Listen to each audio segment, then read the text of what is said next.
वालेकुम रहमतुल्लाह। प्यारे हुजूर, मैं काफ़ी दफ़ा मुझे मौका मिला कि मैं तबलीगी इवेंट्स पे गया हूँ, ब्रिटिश कोलंबिया के अंदर, कनाडा में वैसे भी गया हूँ।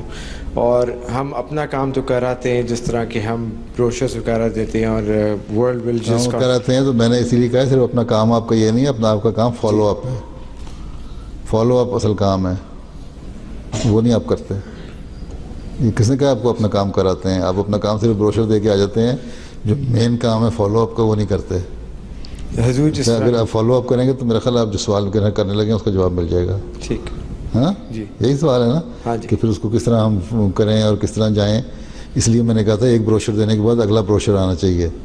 फर्स्ट इंट्रोडक्शन ऑफ अहमदियत या मैसेज ऑफ पीस है, फिर who brought this message of peace, हज़रत मसीह अलैहि सलाम की जो Messiah was destined to come in this age, this era has come. वो आ चुके हैं हज़रत मसीह अलैहिस्सलाम। अब उनको लिए ये मैसेज है, इस तरह आओगे तो तुम्हें दुनिया में अमन कायम होगा, दुनिया में मज़हब होगा, दुनिया खुदा से जोड़ पैदा होगा, खुदा को देखोगे। ठीक है जी। नहीं तो इसलिए तो एथीस्ट की तादाद बढ़ती जा रही है और मज़हब के बारे में इंडिफरेंट होते जा रहे हैं लोग।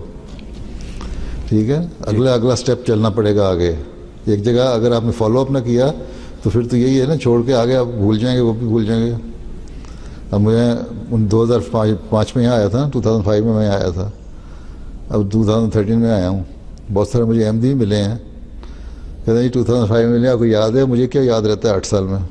मुझे तो वो याद रहते हैं जो फ्रीक्वेंटली मिलते रहते हैं। ठीक है ना? इसी तरह आपको वो याद रहेंगे, आपको मैसेज वो याद रखेंगे जिनको आप फ्रीक्वेंटली मिलेंगे फिर। राइट,